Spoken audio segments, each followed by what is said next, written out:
കഴിഞ്ഞ മാസം ബാംഗ്ലൂരിൽ ഞെട്ടിച്ച കഫേ സ്ഫോടന കേസിൽ അന്വേഷണം പുരോഗമിക്കുന്നതിനിടെ നിർണായക വിവരങ്ങൾ പുറത്ത്. ഇസ്ലാമിക് സ്റ്റേറ്റ് ഗ്രൂപ്പിന്റെ ചെറിയ മൊഡ്യൂളുകൾ സൃഷ്ടിച്ച് ഭീകരപ്രവർത്തനങ്ങൾ പുനരുജ്ജീവിപ്പിക്കാൻ പാകിസ്ഥാൻ ചാര ഏജൻസിയായ ISI ശ്രമിച്ചതായാണ് റിപ്പോർട്ടുകൾ. 2 പ്രതികളാണ് നിലവിൽ കേസുമായി ബന്ധപ്പെട്ട് NIA കസ്റ്റഡിയിലുള്ളത്. കേസുമായി ബന്ധമുള്ള കേണൽ എന്ന രഹസ്യനാമമുള്ള അവരുടെ ഓൺലൈൻ ഹാൻഡലറെ തിരിച്ചറിയാൻ ശ്രമിക്കുകയാണ് അന്വേഷണ ഏജൻസി. ഇയാൾക്ക് ISIയുമായി ബന്ധമുണ്ടെന്നാണ് സൂചന ലഭിച്ചിരിക്കുന്നത്.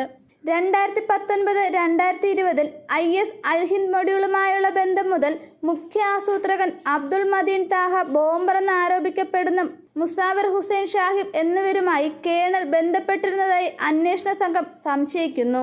ദക്ഷിണേന്ത്യയിലെ നിരവധി യുവാക്കളെ ക്രിപ്റ്റോ വാലറ്റുകൾ വഴി പണം അയക്കാൻ പ്രേരിപ്പിച്ചതിനു പുറമെ മതപരമായ കെട്ടിടങ്ങൾ, ഹിന്ദു നേതാക്കൾ, പ്രമുഖ സ്ഥലങ്ങൾ എന്നിവയ്ക്കെതിരെ ആക്രമണം നടത്താൻ പ്രേരിപ്പിച്ചതിന് പിന്നാലെ പ്രധാന വ്യക്തി ഇയാളാണെന്നും ദേശീയ അന്വേഷണ ഏജൻസി കരുതുന്നു.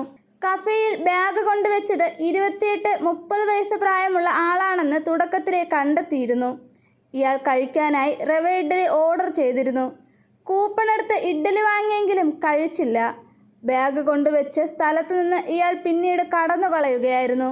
സ്ഫോടനത്തിന് പിന്നാലെ പ്രതിയുടെ മുഖം മറയ്ക്കാത്ത ചിത്രം പുറത്തു വന്നിരുന്നു. തൊപ്പിയോ മുഖംമൂടിയോ ഇല്ലാതെ നഗരത്തിൽ സഞ്ചരിച്ച ഇയാൾ BMTC ബസ്സിൽ ഇരിക്കുന്ന ദൃശ്യമാണ് പുറത്തു വന്നത്. ദൃശ്യങ്ങളിൽ പ്രതിയുടെ മുഖം വ്യക്തമായി പതിഞ്ഞിട്ടുണ്ട്.